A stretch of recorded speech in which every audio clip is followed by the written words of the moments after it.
Shalom, kita sering mendengar bahwa pengertian gerakan Pentakosta ketiga adalah gerakan yang menyebar dari timur ke barat. Benarkah demikian?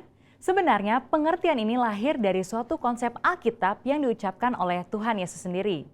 Nah, dalam edisi Voice of Pentecost kali ini, kita akan membahas dua alasan untuk kita bisa pahami lebih dalam mengapa dari timur ke barat.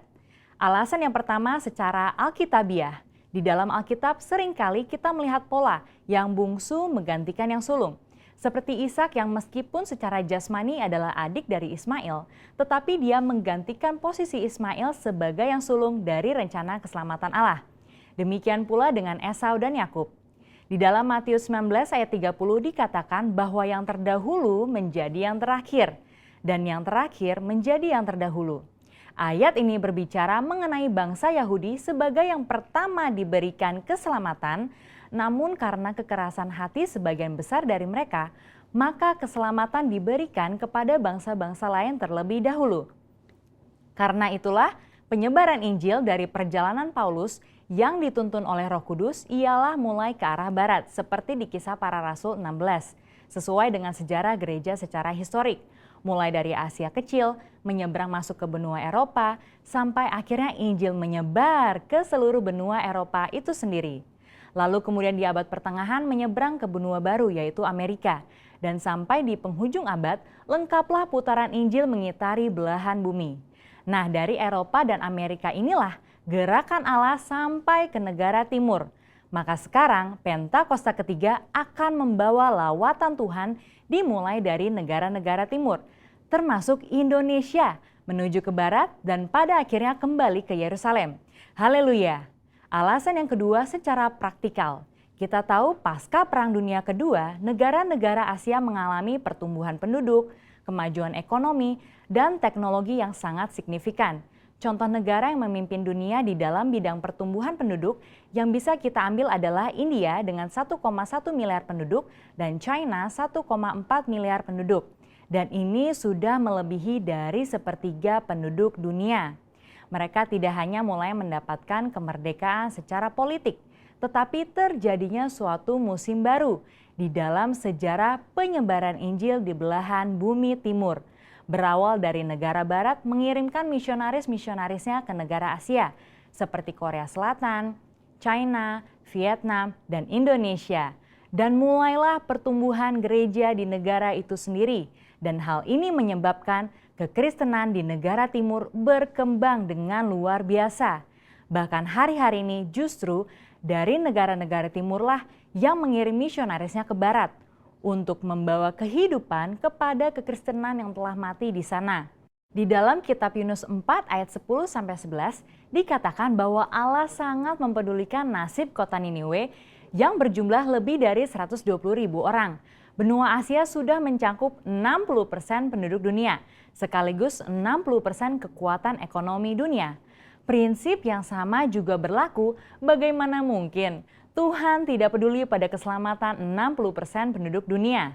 Di dalam Yohanes 2, kita melihat perumpamaan Tuhan Yesus dalam mengubah air menjadi anggur. Di dalam peristiwa itu, kita tahu pemimpin pesta mengatakan bahwa Tuhan menyimpan anggur yang terbaik sampai ke akhir pesta. Inilah juga yang akan terjadi pada akhir zaman. Allah menyiapkan kegerakan rohnya yang terbesar dan terakhir dimulai dari benua timur. Secara spesifik dari Indonesia, gerakan ini akan mempengaruhi negara-negara besar di Asia Timur dan akan bergerak ke barat dan akan diselesaikan di pintu gerbang Yerusalem. Seperti kilat yang menyambar dari sebelah timur dan melontarkan cahayanya sampai ke barat, demikianlah juga gerakan Pentakosta ketiga yang akan menyongsong kembali datangnya Anak Manusia. Saudara, untuk penjelasan lebih lengkapnya dari tim teologi kami, jangan lupa buka link yang ada di atas atau scan QR Code yang tersedia. Maranatha, amin.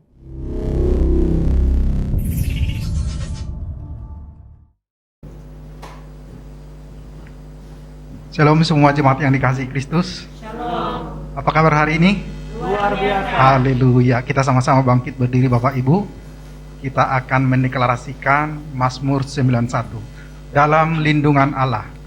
Orang yang duduk dalam lindungan yang maha tinggi dan bermalam dalam naungan yang maha kuasa, akan berkata kepada Tuhan, tempat perlindunganku dan kubu pertahananku, Allahku yang kupercayai.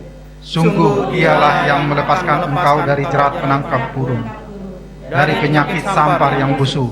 Dengan kepaknya ia akan melindungi engkau, di bawah sayapnya engkau akan berlindung. Kesetiaannya ialah perisai dan pagar tembok. Engkau tak usah takut terhadap kedahsyatan malam, terhadap panah yang terbang di waktu siang, terhadap penyakit sampar yang berjalan di dalam gelap, terhadap penyakit menular yang mengamuk di waktu petang. Walau 1.000 orang rebah di sisimu dan 10.000 di sebelah kananmu, tetapi itu tidak akan menimpamu. Engkau hanya menontonnya dengan matamu sendiri dan melihat pembalasan terhadap orang-orang fasik. Sebab Tuhan ialah tempat perlindunganmu, yang maha tinggi telah kau buat tempat perteduhanmu. Malapetaka tidak akan menimpa kamu, dan tulah tidak akan mendekat kepada kemahmu. Sebab malaikat-malaikatnya akan diperintahkannya kepadamu untuk menjaga engkau di segala jalanmu. Mereka akan menatang engkau di atas tangannya, supaya kakimu jangan terangkut kepada batu. Singa dan ular tedung akan kau langkahi. Engkau akan menginjak anak singa dan ular naga. Sungguh hatinya melekat kepadaku, maka aku akan meluputkannya. Aku akan membentenginya, sebab ia mengenal namaku. Bila ia berseru kepadaku, aku akan menjawab. Aku akan menyertai dia dalam kesesakan. Aku akan meluputkannya dan memuliakannya. Dengan panjang umur akan kukenyangkan dia, dan akan kuperlihatkan kepadanya keselamatan daripadaku. Amin. Berikan tepuk tangan terbaik untuk Tuhan kita yang luar biasa. Shalom semuanya. Shalom. Gimana kabarnya saudara? Luar biasa. Pasti luar biasa. Berikan tepuk tangan lebih lagi untuk Tuhan kita. Kita akan mempersiapkan hati kita. Kita akan memulai ibadah raya kita pada pagi hari ini. Kita tundukkan kepala kita. Kita satukan hati di dalam doa. Shakala barata kala barata kala bashiki la barata kala bashakala barata kala.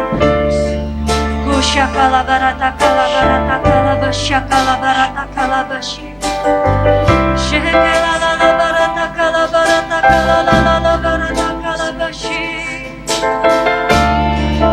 Terima kasih, terima kasih Yesus.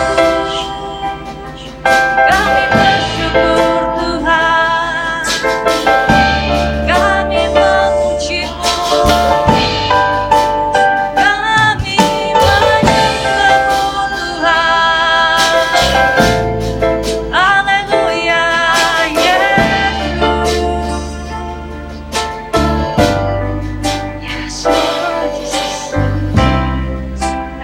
Ya Bapa, di mana Engkau mengundang Tuhan setiap kami itu untuk hadir Tuhan di rumah-Mu ya Bapa. Bahkan teman-teman kami Tuhan yang akan mengikuti Tuhan ibadah online Tuhan dimanapun mereka berada ya Bapa. Kami percaya Tuhan penyertaan-Mu sempurna bagi setiap anak-anak-Mu ya Bapa. Berkati Tuhan di dalam kesehatannya, berkati Tuhan di dalam keluarga besarnya, pekerjaannya, pelayanannya, perlindungan-Mu sempurna Tuhan bagi setiap umat-umat-Mu di dalam nama Tuhan Yesus Kristus. Perbaharui Tuhan pola pikir kami, perbaharui hati kami Tuhan, sehingga setiap kami Tuhan, kami percaya akan mengalami terobosan-terobosan yang baru. Bahkan kami percaya, jikalau kami sungguh-sungguh mencari wajah-Mu ya Bapa, Engkau akan menurunkan tangan-Mu Tuhan untuk memegang setiap tangan kami ya Bapa. Dan kami percaya Engkau Allah Bapa, Allah yang setia, dan Allah Maha Pengasih. Anugerah yang Kau berikan bagi setiap kami Tuhan. Kami mau Tuhan mengatakan Tuhan bahwa Engkau sungguh baik, Engkau teramat baik, Engkau sangat baik Tuhan di dalam hidup kami ya Bapa. Tidak ada Tuhan yang begitu mengasihi kami Tuhan selain Engkau ya Bapa. Kami bersyukur Engkau membawa kami Tuhan untuk lebih dekat lagi Tuhan kepada Engkau ya Bapa. Dan kami mengetahui Tuhan, kedua tangan-Mu Tuhan selalu terbuka bagi setiap kami Tuhan. Terima kasih Bapa atas segala kebaikan-Mu dan kemurahan-Mu Tuhan. Mungkin Tuhan pada saat ini Tuhan kami datang ke tempat ini Tuhan. Kami membawa pergumulan kami Tuhan. Bahkan Tuhan kami yang sakit ya Bapa, kami percaya Tuhan kami akan disembuhkan Bahkan pulang dari tempat ini Tuhan, kami akan mendapatkan sesuatu yang baru Tuhan, berasal daripada Tuhan. Bahkan kebenaran firman-Mu Tuhan akan disampaikan Tuhan pada pagi hari ini ya Bapa. Kami percaya akan memberkati Tuhan setiap kami Tuhan. Dan kami bukan menjadi pendengar, tapi kami akan menjadi perlaku firman Tuhan di dalam kehidupan kami. Sehingga firman itu hidup, dan kami percaya kami akan mengalami mujizat yang tidak lazim di dalam setiap kehidupan kami ya Bapa.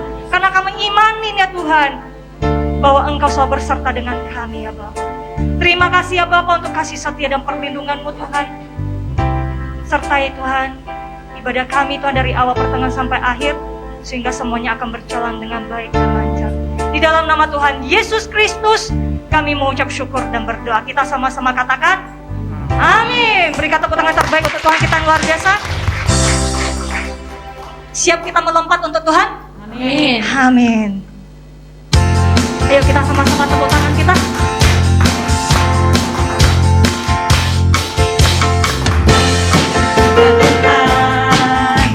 Pulihkan keadaan Sion, keadaan kita seperti orang yang bermimpi. Waktu itu kita penuh dengan tawa, lidah kita dengan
kita akan sama-sama mendeklarasikan apa yang dimaksud dengan Pentakosta ketiga. 1.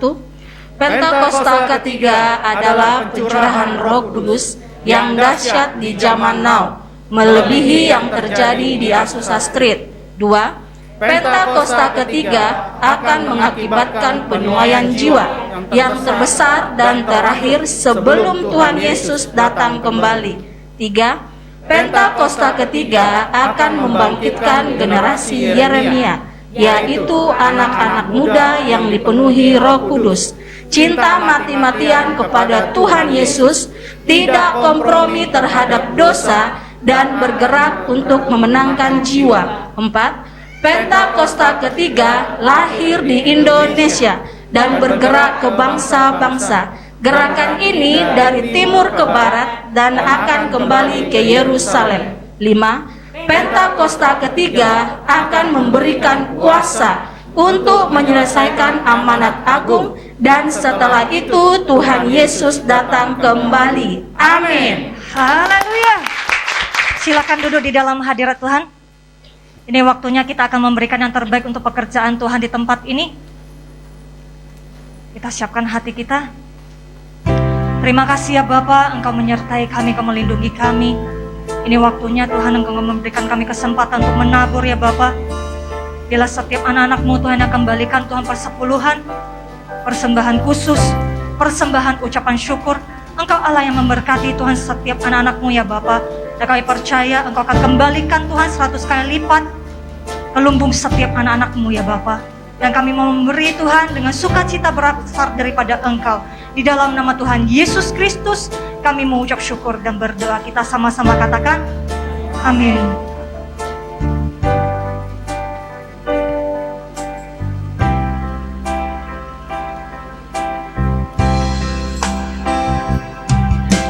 Sungguh besar setiamu,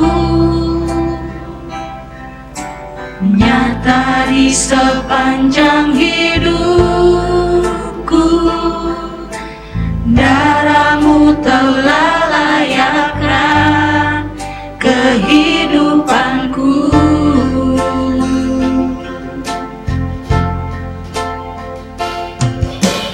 Tiada kata yang bisa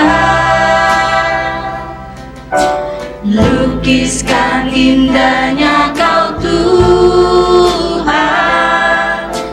Bagimu segala pujian dan kemuliaan.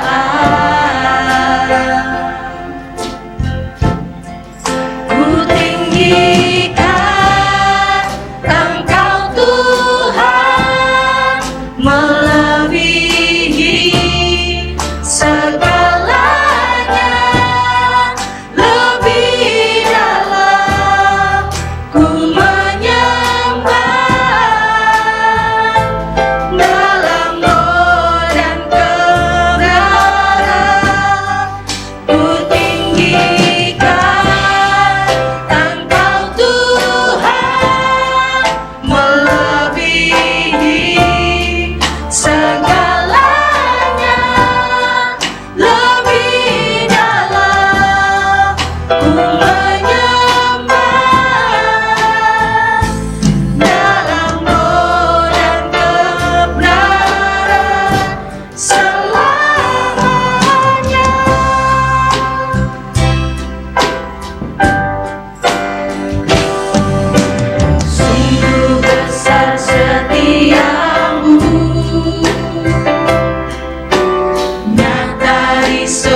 ku menyembah dalam roh dan kebenaran, ku tinggikan Engkau Tuhan, melebihi segalanya, lebih dalam ku menyembah dalam roh dan kebenaran selamanya. Biarlah kita memberikan waktu kita kepada Tuhan pada saat ini. Bagi yang bisa bahasa roh, ayo kita bangkitkan roh kita. Biarlah kita bermazmur untuk Tuhan. Biarlah kita memuliakan Tuhan. Syakalalalala barata kala barata kala barata kala basyakala barata kala basya.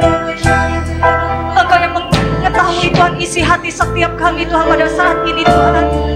Engkau yang mengetahui Tuhan apa yang kami perlukan Tuhan di dalam hidup kami. Engkau tahu Tuhan kesusahannya kami Tuhan.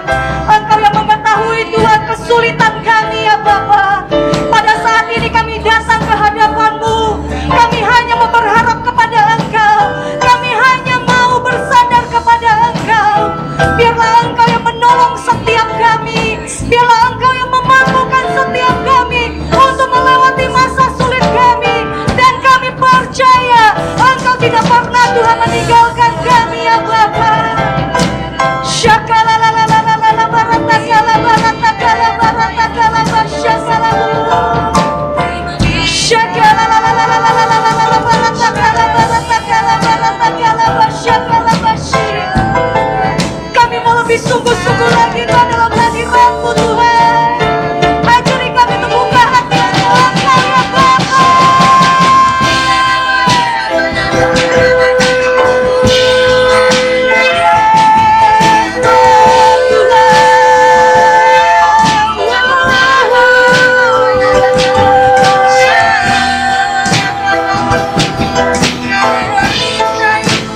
Segala ketakutan yang timbul dalam hati kami, segala kekhawatiran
rabasti kira labasya kararabasya.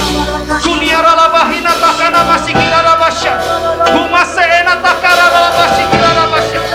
Kurala takana masih kira rabasi kira rabasya. Jesus, Jesus, Jesus. Oh, haleluya. Kuniara takara labasi kira rabasya. Haleluya. Engkau baik Yesus, terpujilah namamu Yesus. Terima kasih, terima kasih. Terima kasih Aba Bapa. Sampai pagi ini, sampai saat ini, kami masih memperoleh nafas kehidupan. Kami masih punya kesehatan. Kami masih punya kesempatan untuk berkarya Tuhan. Bahkan lebih lagi, kami boleh datang memenuhi undangan-Mu di gereja-Mu. Tidak lain dan tidak bukan karena Engkau ingin memberkati kami. Bapa dalam surga, izinkan Roh Kudus-Mu berkarya sebebas-bebasnya pribadi lepas pribadi kepada setiap dari kami, sehingga kami boleh mengerti, memahami pewahyuan yang tersembunyi, harta benda sorgawi yang akan kami bawa pulang Tuhan. Kami tahu Tuhan, ketika kami mengerti, memahami, bahkan dimantarkan untuk melakukan firman-Mu, kami semua akan diberkati. Amin. Dan akan memberkati. Amin. Bapa dalam surga, urapi hamba-Mu yang akan menyampaikan isi hati-Mu. Berikan hamba-Mu ini perkataan yang sederhana tetapi memiliki kualitas sorga, otoritas sorga, sehingga pada saat perkataan firman-Mu disampaikan, isi hati-Mu disampaikan, ada pembaharuan setiap dari kami, pembaharuan untuk semakin segambar dengan Yesus di dalam nama Tuhan Yesus. Berbicaralah Bapa. Kami siap duduk dalam hadirat-Mu untuk mendengarkan isi hati-Mu. Segala hormat, pujian, kuasa, kemuliaan, kemasyhurahan bagi-Mu. Di dalam nama Tuhan Yesus Kristus kami mengucap syukur dan berdoa. Yang siap mendengar firman Tuhan sama-sama katakan amin. Silakan duduk Bapak Ibu Saudara. Shalom. Bagaimana kabarnya? Puji Tuhan. Tuhan Yesus baik. Amin. Haleluya. Oke, siapa di sini dari setiap kita mau diberkati? Saya juga mau. Karena firman ini berarti untuk saya dan kita semua. Yang mau katakan yes. Ya, jadi bukan hanya untuk gembalanya, tapi juga untuk kita semua. Ya. Karena Tuhan mau kita diberkati. Tuhan mau kita diberkati untuk memberkati. Ya. Kita jadi pengikut Kristus, kita menjadi Kristen, jangan sampai jadi Kristen yang mati, tapi jadi Kristen yang hidup, bertumbuh, bahkan berbuah. Oleh sebab itu firman pada hari ini bagus sekali. Dan firman hari ini adalah sambungan dari firman minggu kemarin. Kalau minggu kemarin tema khotbahnya adalah hidup yang berkemenangan. Ya, ada 3 syarat: berdoa, memohon dengan ucapan syukur atau memohon dengan ucapan terima kasih, dan yang ketiga berpikiran positif. 3 hal tersebut adalah bagian dari iman, belum perbuatan. Bagian dari iman yang berarti doa dalam iman yang kita percaya bahwa Tuhan yang kita sembah, Tuhan yang kita ajak bicara, ajak berkomunikasi adalah Tuhan yang hidup, sekalipun Tuhannya tidak terlihat. Ya, saya kebetulan dari suku Sinim, dulu juga menyembah berhala. Ya, kalau doa di depan yang terlihat, tapi sayangnya yang terlihat itu buatan manusia, sehingga tidak bisa kita menuhankan Tuhan yang dibuat oleh manusia. Bagaimana mungkin Tuhan itu adalah buatan manusia, gitu ya. Dan setelah Tuhan memilih saya, gitu ya, puji Tuhan saya boleh melihat apa itu kebenaran, siapa itu pribadi Tuhan yang sesungguhnya. Jadi ketika kita berdoa, kita punya iman bahwa Tuhan yang kita ajak bicara, ajak komunikasi, itu adalah Tuhan yang hidup. Itu bagian dari iman. Yang kedua, memohon dengan ucapan syukur, ucapan terima kasih. Ketika kita memohon, ketika kita meminta, kita juga meminta kepada Tuhan yang hidup. Itu bagian dari iman, sekalipun Tuhan kita tidak terlihat. Itu adalah iman. Ya. Yang ketiga adalah berpikiran positif. Sekalipun belum terjadi, belum terlaksana, tapi kita yakin dan percaya apapun yang Tuhan izinkan dalam hidup kita pasti yang terbaik. Itu lagi-lagi bagian daripada iman. Ya. Maka kemarin kita sudah tahu kalau kita lakukan 3 hal ini sesuai dengan tuntunan firman Tuhan, maka kita hidupnya akan berkemenangan. Tetapi tidak cukup dengan iman, Bapak Ibu. Yakobus bilang gini, kamu tunjukkan imanmu, aku tunjukkan perbuatanku. Jadi ada iman, ada perbuatan. Istilah yang sering lebih dikenal adalah ora et labora, berdoa dan bekerja. Jadi bukan hanya kita berdoa, tapi kita juga harus bekerja. Bukan hanya kita beriman, tapi kita harus bertindak. Keselamatan itu adalah kasih karunia. Benar sekali, kasih karunia itu dari Tuhan, tapi harus direspon oleh iman. Iman itu ada di manusia. Jadi harus ada dua hal yang saling berhubungan. Iman dan perbuatan juga dua hal yang saling berhubungan. Kita minta orang untuk berubah, tapi kita sendiri tidak pernah berubah. Itu nggak bisa terjadi, Bapak Ibu. Ada iman, ada perbuatan, ada doa, ada tindakan. Kalau ini kita bisa lakukan secara seimbang, kita akan diberkati dan kita akan menjadi saluran berkat Tuhan untuk memberkati. Hari ini kita akan belajar firman ini, pelengkap daripada firman yang kemarin. Ya, langsung saja, tidak membuang waktu, supaya waktu kita berkualitas, ibadah kita berkualitas, kita buka 1 Petrus 3 ayat 8. Tema khotbah kita, diberkati untuk memberkati. Amin. 1 Petrus 3 ayat 8. Kita akan belajar Alkitab hari ini, firman yang hidup, dan saya percaya ketika kita pelajari, kita mengerti, kita melakukan, hidup kita semua diperbaharui secara total. Amin. Diberkati untuk memberkati. Wow, keren ya.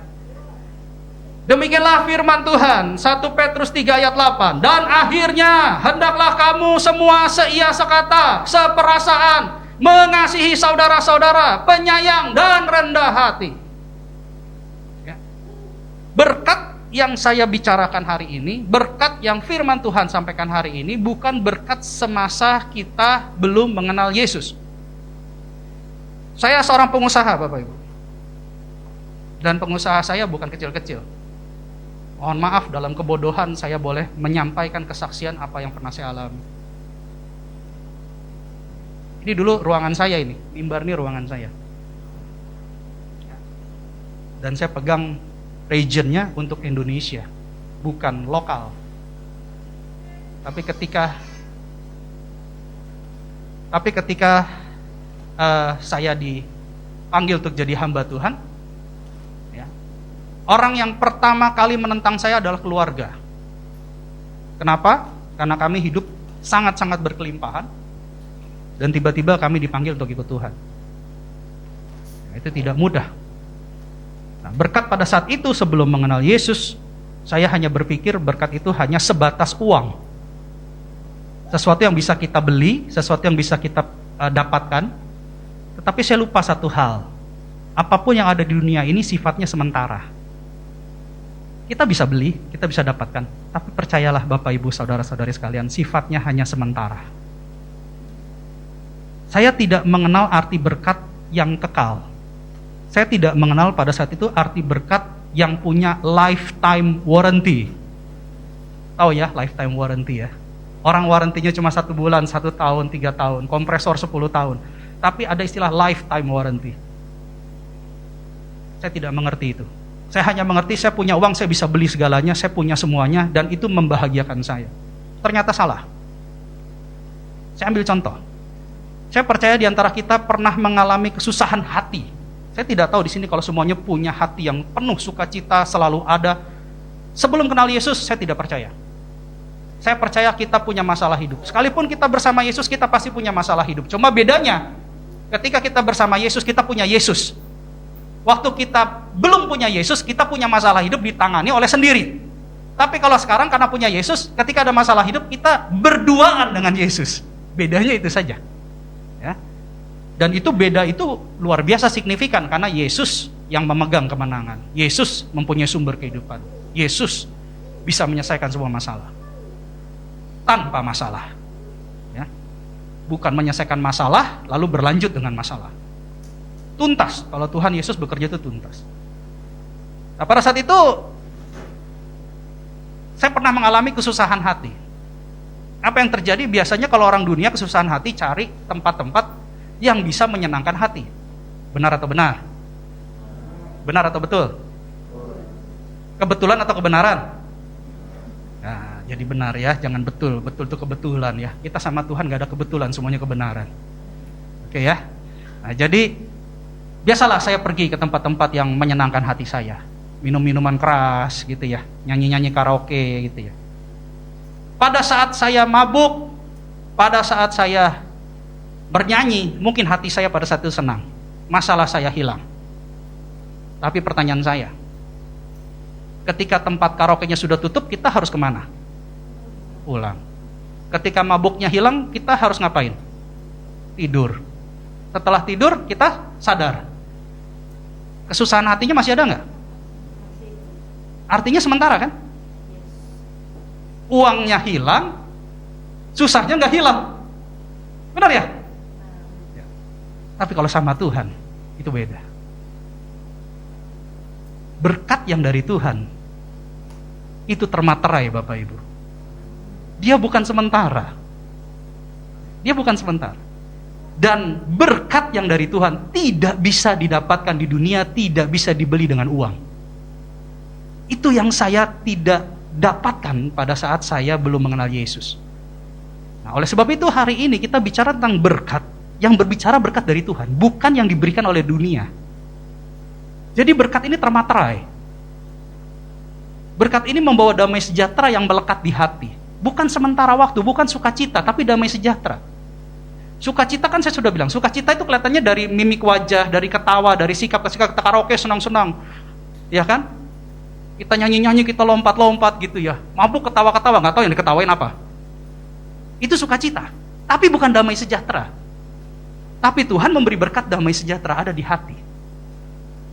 Ini yang kita mau belajar hari ini. Makanya dikatakan di Alkitab, dan akhirnya hendaklah kamu semua seia sekata, seperasaan, mengasihi saudara-saudara, penyayang dan rendah hati. Ini berbicara tentang unity. Gak bisa kita ketemukan kasih dan kedamaian kalau tidak ada unity. Kenapa? Karena kita makhluk sosial. Kita gak tinggal sendirian. Kita butuh teman, kita butuh saudara, kita butuh keluarga. Kita butuh sesama. Bayangkan sesama kita, orang di sekitar kita tidak seia sekata. Ada konflik, ada benturan, nggak sepakat, nggak ada unity. Adanya apa? Dalam hidup ini kita jalankan dengan penuh penderitaan, penuh kemarahan. Nggak ada namanya kasih dan damai. Makanya perikopnya di situ kasih dan damai. Kasih dan damai kita bisa dapatkan kalau kita unity. Unity itu bukan berbicara penggabungan beberapa komponen digabungkan seperti cloning. Bukan. Ya. Badannya kerbau, kepalanya kucing gitu ya. Kan nggak pas. Tapi unity itu bukan hanya berbicara tentang penggabungan, tapi lebih daripada itu, penggabungan yang membuat sesuatu harmonis dan serasi. Bukan hanya digabungkan, tapi digabungkannya harus harmonis dan serasi. Nah, komponen-komponennya adalah kamu harus seia sekata, sepakat dalam perkataan. Kalau iya, ya kita sepakat iya. Kalau tidak, ya kita sepakat tidak. Jangan iya kepada yang tidak-tidak. Ya. Jadi kita harus sepakat dalam perkataan, dan kita juga harus sepakat dalam perasaan. Bukan hanya perkataan, tapi perasaan sepakat. Mengasihi bagaikan saudara. Ini kalau dalam bahasa aslinya sebenarnya bukan saudara Bapak Ibu. Dalam bahasa aslinya lebih kepada sahabat. Philos aldepos. Jadi ini sebenarnya mengasihi dalam arti kata persahabatan yang luar biasa. Karena kadang-kadang sahabat bisa jadi keluarga daripada keluarga. Benar gak? Benar ya? Kadang-kadang keluarga belum tentu jadi keluarga, tapi tetangga atau teman dekat itu bisa lebih daripada keluarga. Saya kebetulan dari broken home juga gitu ya. Jadi saya memang tinggal di luar, hidup di luar, anak tertolak gitu ya, besar di luar. Kehidupan saya luar biasa hancur. Saya ini sampah tapi Tuhan pilih gitu. Dan saya percaya Tuhan yang sama juga akan pilih kita semua untuk menjadi sesuatu yang berharga di mata Tuhan. Ya. Jadi saya bukan orang benar Bapak Ibu. Puji Tuhan saya kenal Yesus. Ini kesaksian nyata, makanya saya bisa tahu kalau sekarang saya dikasih jemaat yang kurang lebih hidupnya sama seperti saya gitu ya. Karena saya sudah ngalamin itu. Nah, ini dikatakan kita harus seia sekata, sepakat dalam perkataan, sepakat dalam perasaan, mengasihi bagaikan saudara, bagaikan sahabat yang melebihi saudara. Penyayang di sini bahasa aslinya bukan penyayang, tapi praus bahasa Yunaninya, artinya lemah lembut, tender heart. Lemah lembut ini bukan lemah gemulai, ya Bapak Ibu, jangan disamakan lemah lembut dengan lemah gemulai. Tolong bahasanya diperhatikan ya, kadang-kadang, saya nggak mau lemah lembut, nanti saya dibilang banci. Siapa bilang? Lemah lembut ini adalah sifat di antara kemarahan yang super dengan ketakutan kelemahan yang super. Marah tidak berdosa, tapi kalau marah yang over, itu akan membuahkan dosa. Marah dalam sikap manusia itu ada kemarahan, Yesus juga pernah marah. Tapi yang over itu, yang hyper, terlalu, super marah, nah itu akan menimbulkan dosa, akan membuahkan dosa. Takut juga tidak berdosa. Tuhan Yesus pernah takut di Taman Getsemani. Tetapi terlalu takut itu melahirkan dosa. Karena takut itu bukan berasal dari Tuhan. Yang berasal dari Tuhan adalah damai sejahtera. Jadi kalau orang super takut, terlalu takut, paranoid, itu bukan dari Tuhan itu. Itu bisa membuahkan dosa. Ya. Jadi lemah lembut ada di antara marah yang berlebihan dengan takut yang berlebihan. Kuda perang itu bukan kuda yang tidak enough qualification-nya gitu loh. Maksudnya kualitasnya tidak mungkin kuda perang itu kualitasnya setengah-setengah. Kualitasnya pasti tangguh, larinya cepat. Ya, dia tidak takut pedang. Ketika kuda itu melihat pedang, dia tidak takut pedang. Bisa maju dalam medan perang. Tapi kuda yang kuat, kuda yang kokoh, kuda yang boleh dibilang dikatakan tingkah lakunya kuda liar, itu bisa dikendalikan. Itulah yang dikatakan lemah lembut. Ketika kita bisa mengendalikan marah kita bisa mengendalikan rasa takut kita dengan cara yang bijak, itu yang disebut lemah lembut. Ya.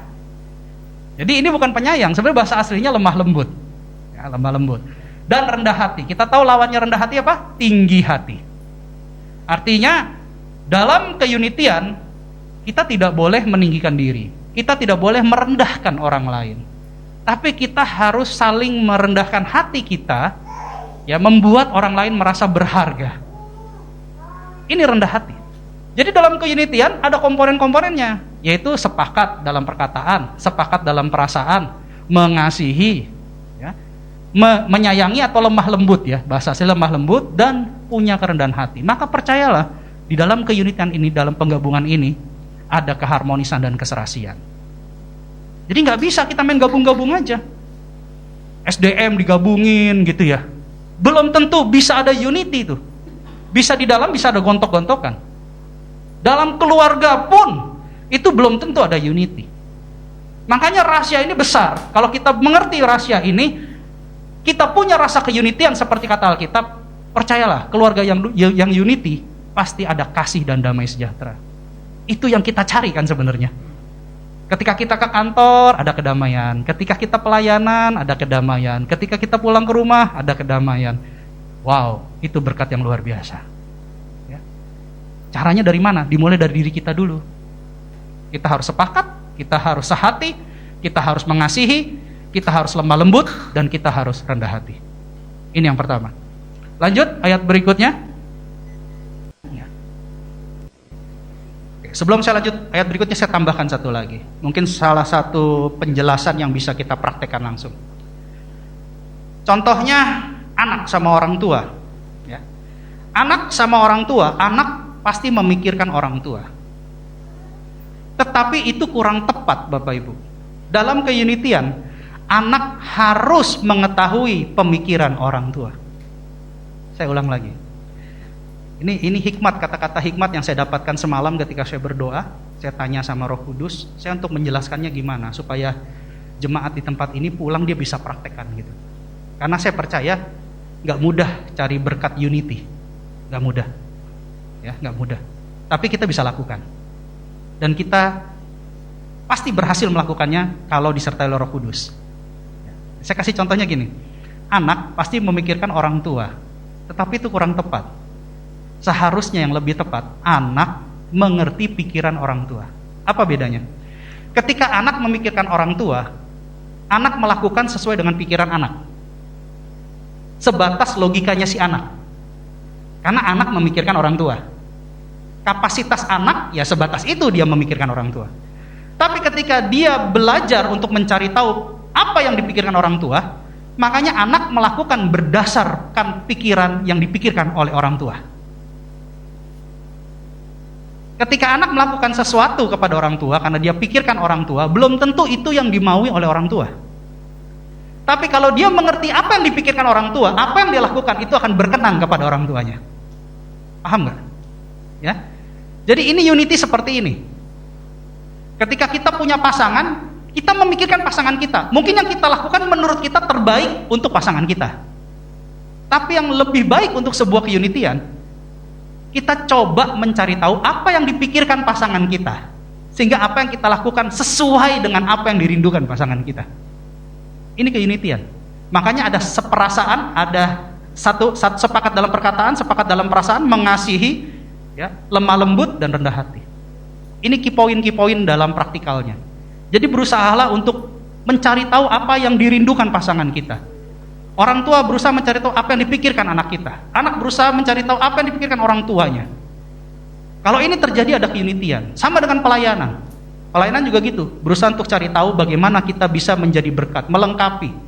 Bukan menuntut. Kekecewaan terjadi ketika menuntut dan tidak terjadi, itu jadi kekecewaan. Ya. Belajar dari Tuhan Yesus. Tuhan Yesus ketika menerima kita, menerima apa adanya, bukan ada apanya. Tapi ketika kita bersama Tuhan Yesus tidak membiarkan kita selalu terus apa adanya. Tuhan Yesus membawa kita terus naik, terus diperbaharui, dipercantik dan makin berharga di hadapan Dia. Jadi caranya gitu, dimulai dari terima apa adanya, jangan menuntut, baru kita arahkan pelan-pelan. Ini unity. Lanjut ayat berikutnya. Dan janganlah membalas kejahatan dengan kejahatan atau caci maki dengan caci maki. Tetapi sebaliknya hendaklah kamu memberkati, katakan memberkati. Karena untuk itulah kamu dipanggil, yaitu untuk memperoleh berkat. Kita semua diundang, dipanggil, dipilih untuk memperoleh berkat. Yang mau katakan amin? Dan kalau kita sudah diberkati, makanya kita harus memberkati. Memberkatinya gimana? Jangan balas kejahatan dengan kejahatan. Waduh, dia lakukan ini Pak, saya bisa lebih jahat lagi. Jangan memaki dengan pakian gitu loh. Jangan membalas maki-maki itu dengan kita juga memaki-maki. Kamu dodol, kamu juga dodol Garut, tambahin Garutnya. Jangan dibalas. Kamu dodol enak kan? Kamu juga suka dodol kan? Nah, dengan kata-kata berkat. Pak, kok kita ini dipilih, diundang untuk mendapat berkat? Ayatnya mana Pak? Ada ayatnya. Saya buka ayat ini. Ini Rasul Petrus ini pemimpin rasul-rasul di Yahudi. Coba kita buka dari tulisan Paulus. Galatia 3 ayat 13. Saya akan jelaskan rahasia Alkitab. Galatia 3 ayat 13. Kristus telah menebus kita dari kutuk hukum Taurat dengan jalan menjadi kutuk karena kita. Sebab ada tertulis, terkutuklah orang yang digantung pada kayu salib. Dia mati tidak di tanah, tidak di atas, di tengah-tengah. Orang yang tergantung itu terkutuk kematiannya. Orang yang digantung, tergantung, itu kematian yang sangat terkutuk. Ini kata Alkitab. Kristus yang tidak berdosa, dia mati dengan terkutuk. Kenapa? Supaya kutuk hukum Taurat yang dibebankan kepada kita sudah dipikul oleh Yesus sehingga kita mendapat berkat. Kutuk diubah menjadi berkat. Ayat selanjutnya dikatakan begini, di ayat 14. Galatia 3 ayat 14. Ayat selanjutnya. Yesus Kristus telah membuat ini supaya di dalam Dia berkat Abraham sampai kepada bangsa-bangsa lain, Sehingga oleh iman kita menerima roh yang telah dijanjikan itu. Jadi Yesus melakukan ini supaya kita diberkati. Kita harus ada dalam Dia sehingga kita menerima berkat ini. Berkat apa, Pak? Berkat Abraham. Bukan kutuk Taurat, bukan kutuk hukum Taurat. Tapi ketika kita diundang, kita dipanggil, kita di dalam Dia, kita melakukan firman-Nya sehingga kita ada di dalam Dia, maka kita menerima berkat yang namanya berkat Abraham.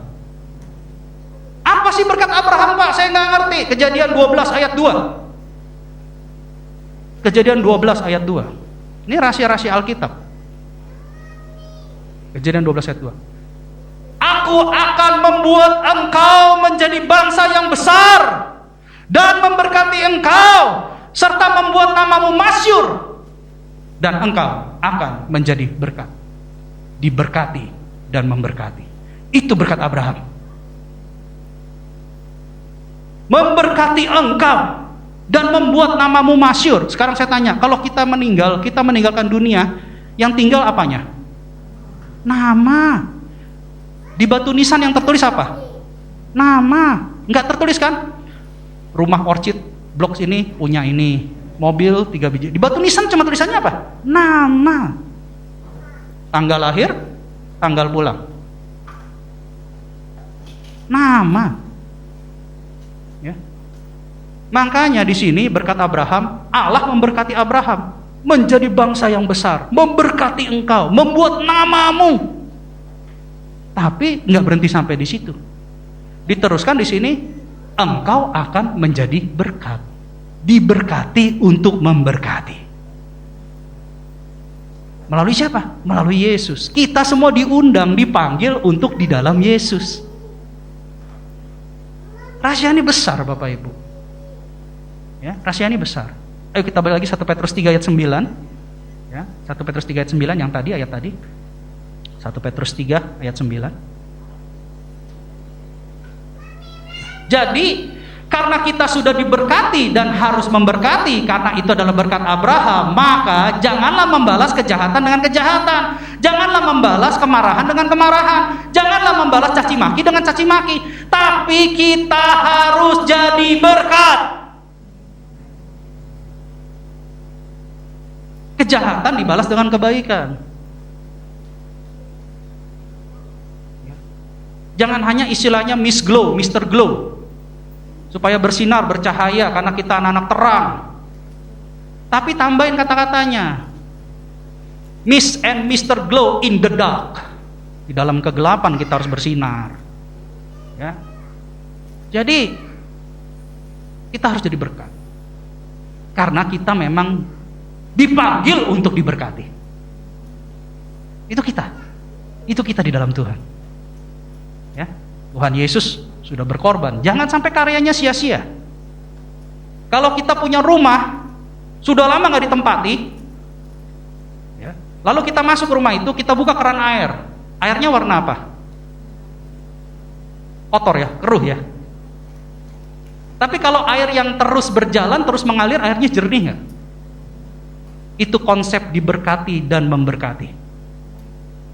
Kalau kalian hanya mau diberkati dan berdiam diri, maka berkat itu akan jadi keruh. Tapi ketika kalian diberkati dan memberkati, berkat itu akan menjadi jernih. Saya tidak berbicara di sini uang. Tadi saya sudah jelaskan, berkat itu tidak hanya uang. Menjadi berkat itu bisa melalui doa. Menjadi berkat itu bisa melalui menjadi tenaga. Menjadi berkat itu bisa mensupport gereja dengan kehadiran kalian. Itu berkat.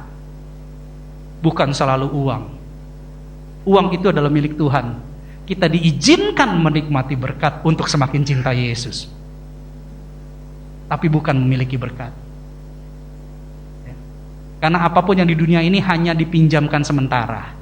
Itu semuanya milik yang ilahi. Ya. Jadi harus mengerti konsep itu. Lanjut di ayat 10. Siapa yang mau mencintai hidup dan mau melihat hari-hari baik, ia harus menjaga lidahnya terhadap yang jahat dan bibirnya terhadap ucapan-ucapan yang menipu. Ayat 11. Ia harus menjauhi yang jahat dan melakukan yang baik, ia harus mencari perdamaian dan berusaha mendapatkannya. Wow. Coba balik lagi ke ayat 10. Ini saya selidiki bahasa aslinya ini. Bagus sekali. Siapa yang mau mencintai hidup? Angkat tangan. Oke, saya tanya dulu nih. Ini hidup yang dimaksud menurut Bapak Ibu saudara-saudari sekalian, hidup yang mana satu? Hidup yang sekarang atau hidup setelah kita dari dunia ini? Dua-duanya. Wah. Yang dua-duanya angkat tangan dulu. Oke. Yang bilang hidup di dunia, angkat tangan. Yang bilang hidup di surga, angkat tangan. Yang bingung lipat tangan. Puji Tuhan. Puji Tuhan. Oke. Bahasa aslinya adalah zoen. Arti zoen adalah lifetime, selamanya. Jadi hidup di sini bahasa aslinya zoen, bahasa Yunaninya. Artinya lifetime. Ya. Jadi hidup yang dibicarakan zoen di sini adalah hidup selama-lamanya. Itu di mana? Di sorga. Siapa yang mau memiliki zoen? Saya mau memiliki zoen. Haleluya. Saya memiliki zoen. Baru dan adalah kata penghubung dua kondisi yang berbeda, bukan atau, ya, dua kondisi yang berbeda, satu dan dua, A dan B. Jadi kalau tadi yang pertama adalah berbicara tentang hidup selama-lamanya di sorga, dan kondisi kedua, siapa yang mau melihat hari-hari baik? Wah, puji Tuhan, saya mau Tuhan. Malaikat tolong catat yang angkat tangan tadi. Haleluya. Jadi, melihat hari-hari baik itu yang di dunia. Kalau hidup yang pertama itu berbicara tentang sorga. Nah, kita mau dapat dua-duanya. Diberkati di dunia dan diberkati di sorga. Iya dong, anak Tuhan harus punya mental raja loh. Ya, karena kita anak raja. Kita pewaris. Nah, di sini dikatakan sama Alkitab, firman yang hidup. Siapa yang mau, berarti yang mau ya, yang mau aja. Yang mau berarti butuh respon ya. Yang mau mencintai hidup dan mau melihat hari-hari baik, ia harus menjaga lidah. Menjaga lidah terhadap apa? Terhadap yang jahat dan yang menipu. Jangan tipu-tipu. Ya. Karena si Meice cantik bilang, Meice, tadi malam saya berdoa saat teduh, kamu jodoh saya, kata Roh Kudus. Jangan tipu-tipu. Ya, jangan bawa nama Tuhan, bahaya tuh. Jadi, jauhkan lidah kita dari bibir yang jahat. Jangan kita berkata-kata yang jahat, tapi perkatakan perkataan yang memberkati. Ya. Saya percaya kok, melalui perkataan banyak orang dimotivasi. Makanya ada motivator. Benar ya? Kemarin Pak Wendy kesaksian bilang sama anaknya, kamu ini sudah besar, 6 kali 9 pasti bisa. Besoknya beberapa hari kemudian anaknya Pak Wendy bisa hafal perkalian 6 kali 9. Ini kata-kata motivasi. Kalau kita ketemu sama orang yang belum bersemangat, kita bilang, bersemangat dong, kita punya Tuhan yang besar. Tapi jangan bilang, tuh kan kamu berdosa kan, makanya kamu dikutuk. Drop dia, gak mau ke gereja lagi dia. Jadi dari perkataan itu bisa memotivasi loh. Bisa membangun, bisa menghibur. Jangan menjatuhkan.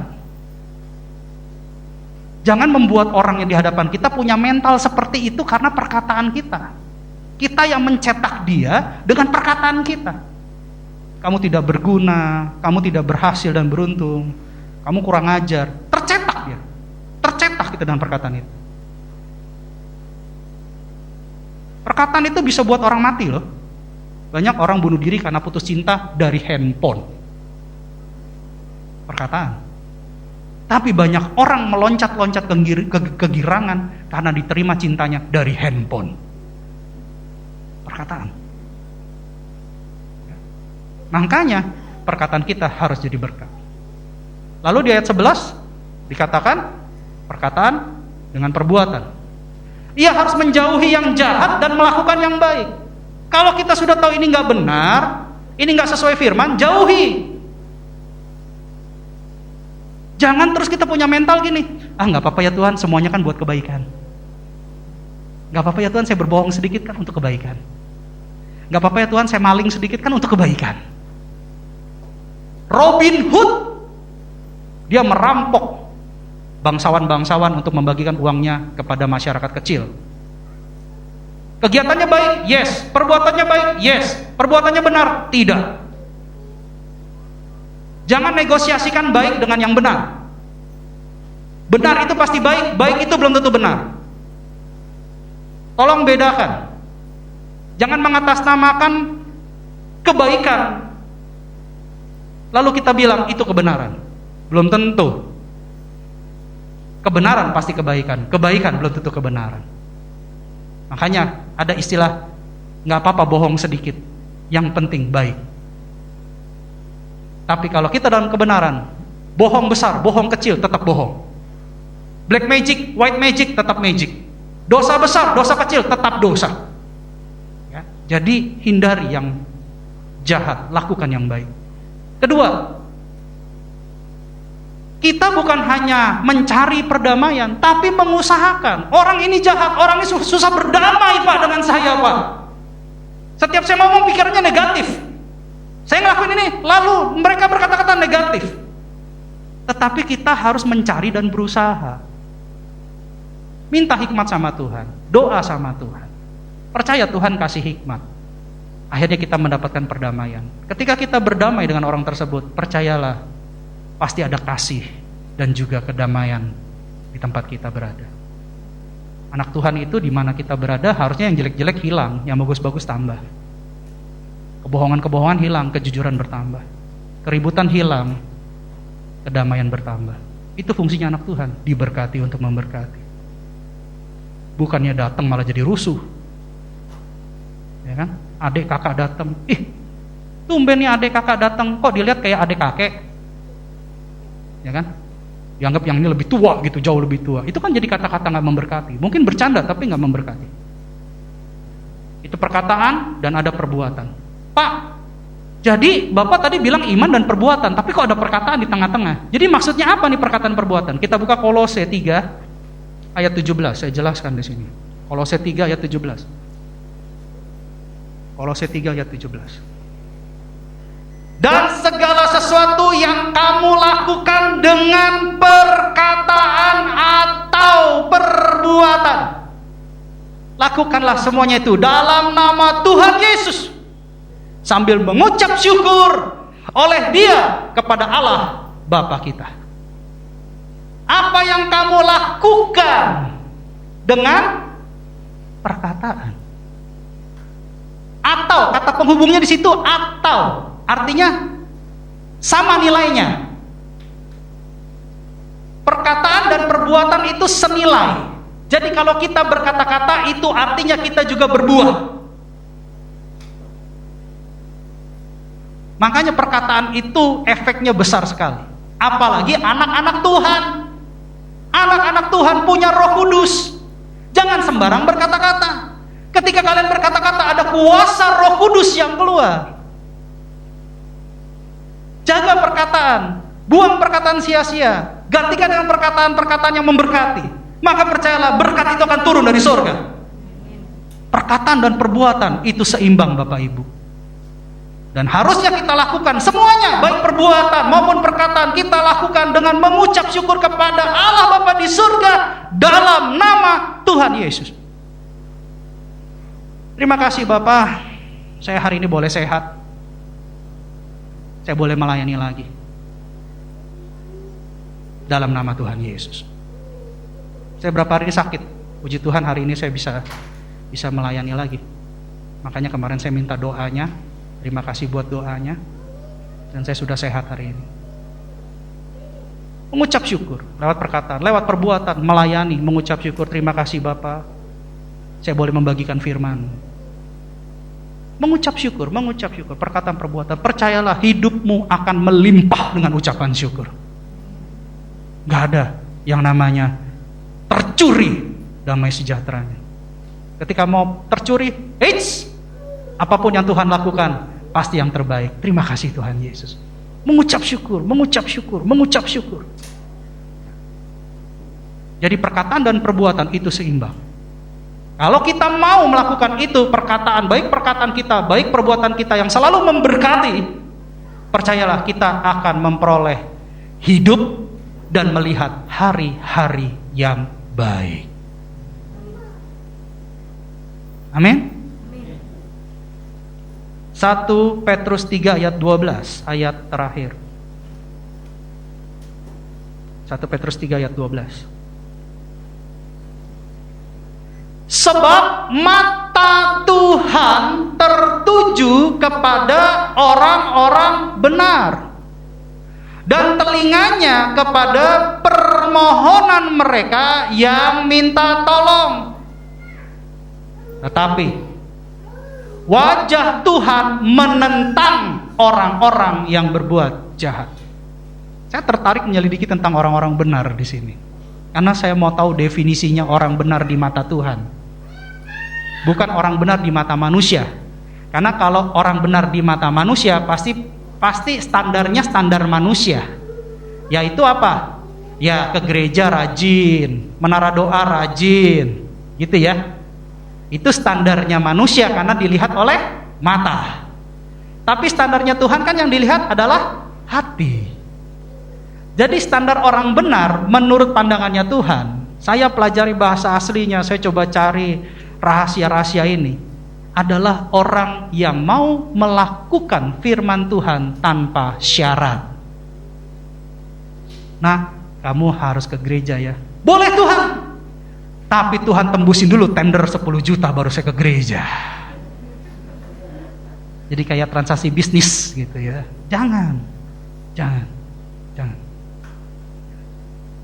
Kita nggak usah minta, Tuhan tahu apa yang kita butuhkan. Apalagi kita meminta dan memohon, Tuhan akan menjawab melebihi apa yang kita butuhkan. Benar ya? Saya sudah ngalamin tuh. Jadi jelas di sini mata Tuhan tertuju kepada orang-orang benar. Matanya, perhatiannya, fokusnya. Kemana kita ada Tuhan fokus, Tuhan liatin. Kemana ini anak saya? Dia perhatikan kita. Telinganya juga fokus sama kita. Ketika kita berseru. Tadi Mazmur 91. Ketika kita berseru saja, Tuhan akan menjawab, bahkan memuliakannya. Itu orang-orang yang di dalam Tuhan. Pak, Bapak ini ngomong ini sudah ngalamin belum? Banyak Bapak Ibu saya alami. Satu saat saya dalam pelayanan di Mangga 2, Jakarta. Saya bawa uang pas-pasan, ya, ATM saya waktu itu tinggal sedikit. Lalu saya makan nasi Hainam Hongkong, nasi campur Hongkong, nasi Hainam Hongkong. Terkenal itu di Mangga 2. Saya pergi ke Mangga 2, saya makan. Setelah saya makan, saya rasa, waduh Tuhan, udah lama saya nggak makan ini. Karena dulu saya pernah jadi orang yang cukup berkelimpahan, dan kalau kita makan tinggal pilih aja, itu nggak ada masalah. Nah, saat itu saya dalam pelayanan, saya lagi diproses sama Tuhan untuk belajar tidak cinta uang. Artinya bukan tidak butuh uang ya, jangan dibalik-balik firman Tuhan, jangan dibalik-balik gitu ya. Tidak cinta uang, kita hidup kan perlu uang, itu nggak bener itu. Saya bilang tidak cinta uang, bukan tidak butuh uang. Kita masih butuh uang di dunia ini. Tapi bukan cinta uang. Cinta uang tahu ya, diperbudak sama uang. Beda loh. Kita butuh uang, yes. Tapi diperbudak sama uang, sorry. Saya punya Tuhan. Jadi ketika habis makan, saya pengen nambah nasinya. Ayamnya masih banyak gitu ya, nasinya kan enak tuh. Tapi uang saya kok pas-pasan buat bayar parkir gitu. Saya bilang, waduh gimana yang ngambil ATM gak ada. Gimana caranya ya? Gesek gak bisa gesek juga, orang uangnya gak ada. Jadi saya bilang sama Tuhan, Tuhan, saya mau makan, nasinya kurang, enak nasinya, saya bilang gitu. Tapi uangnya juga kurang, saya bilang. Ya sudah, kamu minta saja, nanti pasti cukup. Jadi saya masuk ke konternya, saya bilang, Pak, tolong tambah nasi lagi boleh? Oh boleh Pak. Akhirnya dia ambil, diantar ke meja saya bilang, berapa Pak? Ini saya bicara restoran ya, saya bukan bicara rumah makan. Restoran yang saya bicara ya, bukan di warteg, bukan di restoran, di mall. Dia saya bilang, berapa Pak? Saya mau keluarin uang. Tapi dia bilang, nggak apa-apa Pak. Kalau Bapak lapar, bilang lagi, nanti kita akan berikan. Saya nggak habis pikir gitu, kenapa dia mau kasih saya nasi gratis? Saya nggak kenal, dan saya percaya itu bukan saudara seiman, tapi Tuhan bisa gerakan orang itu untuk nolong saya. Saya tidak meminta-minta, ingat, saya bukan tipe pengemis. Gereja ini tidak boleh ada pengemis. Gereja ini semua harus punya mental raja. Ya, tidak boleh ada pengemis, tidak boleh ada pinjam-pinjam uang, tidak boleh ada minta-minta di sini. Kita minta sama Tuhan saja yang hidup. Amin. Tuhan pasti berikan. Saya sudah terima. Tuhan yang sama pasti berikan kepada kalian. Ya, kalian harus punya mental ini, karena saya sudah alami. Saya tidak mau kalian meminta-minta. Ya, minta sama Tuhan saja. Saya ajarkan itu. Jelas ini mental anak raja kayak gini. Ini di gereja kita walaupun belum banyak, tapi saya percaya kita semua akan jadi pioner alat Tuhan, alat yang dipakai Tuhan. Ya, kita harus punya mental yang bagus. Saya juga pernah mengalami yang namanya butuh tas. Saya pelayanan tuh bawa tas ransel Bapak Ibu ke Jakarta. Saya pelayanan ke tempat-tempat kecil.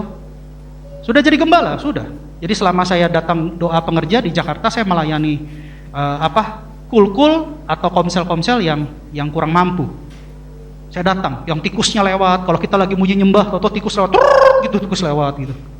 Ya, kucing sama anjing bisa berantem depan kita gitu. Jadi benar-benar komsel yang mungkin hamba Tuhan, mohon maaf, jijik melihatnya. Tapi saya datang. Saya melayani dengan hati. Saya melayani untuk Tuhan, bukan untuk manusia. Saya nggak peduli dengan manusia. Saya hanya peduli dengan Tuhan. Fokus saya sama Tuhan. Jadi kayak ketika saya melayani, tas saya lama-lama robek karena banyak bawaannya gitu ya, bawa kamera, bawa ini buat pengajaran gitu ya. Saya bawa dari Batam. Berat, lama-lama robek. Lalu saya jahit di pasar Johar. Jadi di rumah saya ada pasar gitu, saya jahit. Saya pikir saya mau jahit aja lah. Kalau beli mahal, karena tas saya bagus. Beli mahal lah, sayang. Dan saya imani tas saya adalah tas bangsa Israel di padang gurun Mesir. Sepatunya, bajunya 40 tahun gak robek-robek Bapak Ibu. Jadi saya imani itu. Gitu ya. Pokoknya ini pokoknya dari bangsa Israel yang di tanah Mesir nih. 40 tahun gak bakal rusak sampai Tuhan Yesus datang dalam nama Tuhan Yesus. Makanya laptop saya, terus iTab saya, ini generasi lama semua. Tapi Tuhan pakai luar biasa. Jadi ketika saya mau ke Jakarta, tiba-tiba ada rohani saya telepon. Pak, Bapak hari ini jadi ke Jakarta, besok kan pelayanan MDPJ. Jadi, naik pesawat apa Pak? Oh, Citylink, terminal biasa. Saya jemput ya Pak? Nggak usah, saya mau naik Damri aja. Bayangkan saya yang kelimpahan. Puji Tuhan sampai hari ini saya pernah nyobain Alphard juga gitu ya. Jadi itu saya berubah, ketika kenal Yesus saya berubah drastis. Saya cari bus Damri Bapak Ibu. Nggak usah, saya naik Damri aja, nggak usah dijemput. Janganlah Pak, kami kan ingin jadi berkat Pak, kami ingin memberkati Bapak. Aduh, kalau udah ngomong kayak begitu saya mikir, ini kalau saya tutup dia nggak diberkati. Kalau saya izinkan dia berkati saya, dia pasti diberkati. Karena saya nggak minta.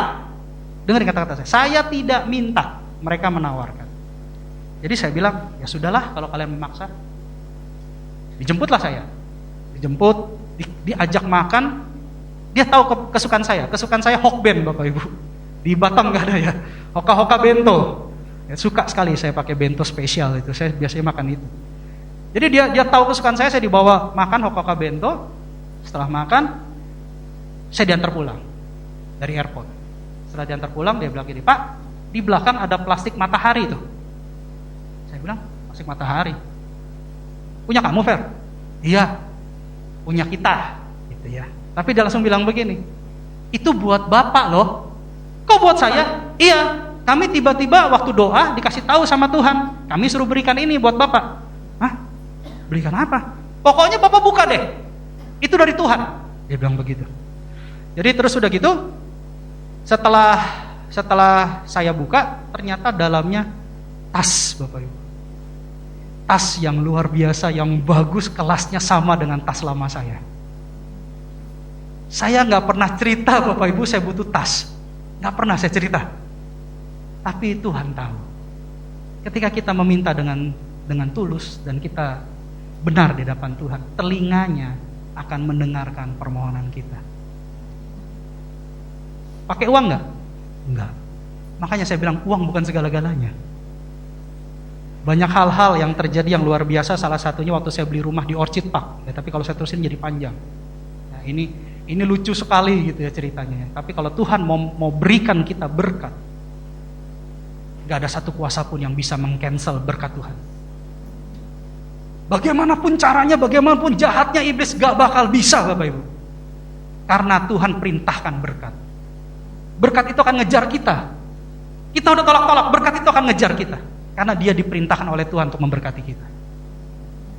Jadi ini penting, kapan-kapan nanti saya kesaksian tentang rumah Orchid Park. Itu dahsyat itu kesaksian. Ya. Jadi kita harus benar di depan Tuhan. Sehingga mata Tuhan fokus sama kita, telinga Tuhan fokus sama kita. Tapi jangan berbuat jahat, karena dia akan memalingkan wajahnya dari kita. Wajahnya memiliki sinar kemuliaan, Bapak Ibu. Kalau dia palingkan wajahnya, bukan tahu, bahaya itu. Ya. Jadi bagusnya kita menyenangkan hati Tuhan. Biarlah Tuhan matanya, telinganya, bahkan hatinya tertuju sama kita. Amin. Pemusik saya undang untuk maju ke depan. Kesimpulan khotbah hari ini, untuk memperoleh kasih dan kedamaian, untuk memperoleh damai sejahtera, kita harus unity. Ya. Unity bukan berbicara tentang penggabungan beberapa komponen, tapi lebih daripada itu, penggabungan dalam keharmonisan, dalam keserasian. Ini penting. Untuk serasi, untuk harmonis, dimulai dari diri kita dulu. Jangan tuntut orang lain untuk mengerti kita, tapi izinkan diri kita mengerti mereka. Ketika kita mengerti mereka, percayalah, mereka akan diperbaharui, mereka akan diubahkan. Ya. Caranya gimana? Sepakat dalam perkataan, sepakat dalam perasaan, mengasihi, lemah lembut, dan bahkan rendah hati. Mulai dari pembaharuan diri kita, maka percayalah, orang-orang sekitar kita akan berubah dan akan terjadi unity yang penuh dengan damai sejahtera. Ya. Dan firman Tuhan ajarkan dua hal. Jaga perkataan kita, jaga perbuatan kita. Karena dengan menjaga perkataan dan perbuatan kita, percayalah, kita akan mendapatkan hidup dan hari-hari yang baik. Ya. Ingat destiny kita adalah dipanggil untuk diberkati dan memberkati. Mulai hari ini, persembahkan tubuh kita yang hidup, yang kudus dan berkenan untuk menjadi berkat buat banyak orang. Karena kita sudah diberkati Tuhan. Amin. Bapak Ibu saudara bangkit berdiri, kita nyanyikan satu lagu.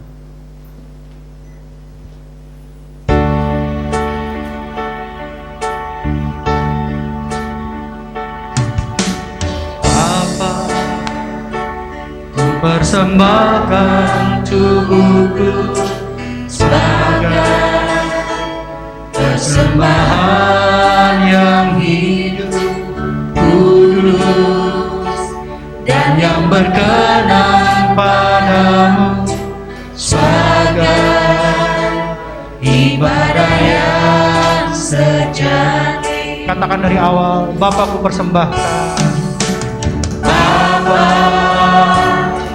persembahkan tubuhku sebagai persembahan yang hidup, kudus, dan yang berkenan padamu, sebagai ibadah yang sejati. Sembahkan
masing-masing merenungkan kehidupan pribadi lepas pribadi,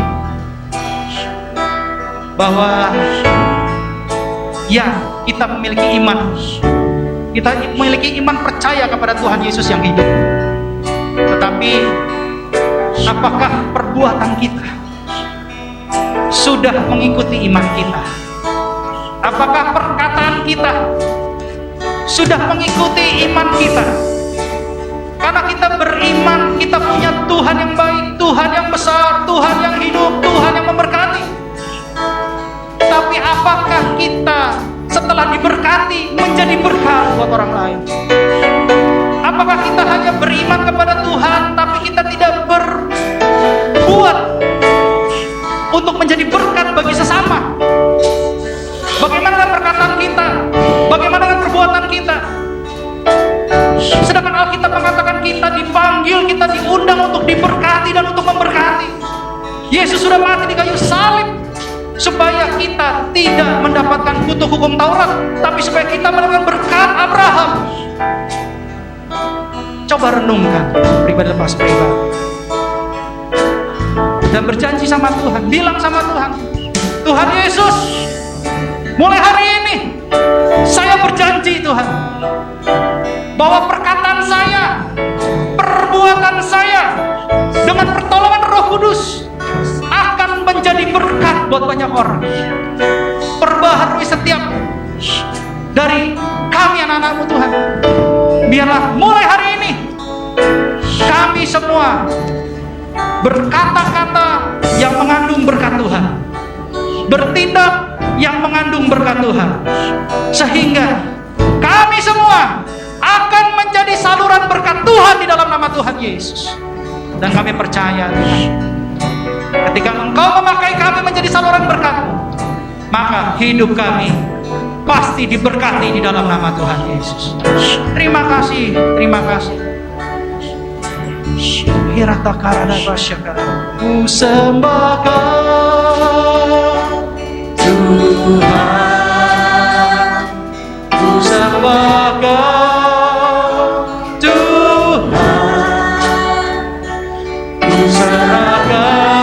hidupku kepadamu untuk kemuliaan nama-Mu. Sembah Kau, sembah Kau Tuhan. Diratakan abasyakana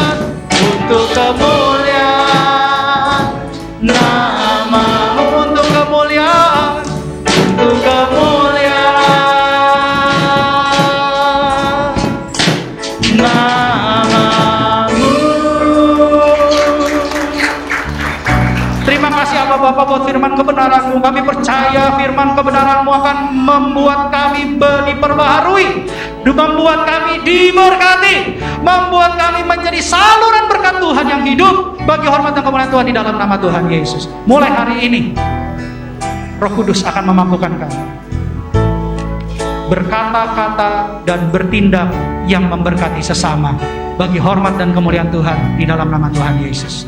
Kami percaya firman-Mu ya dan amin, janji-Mu ya dan amin.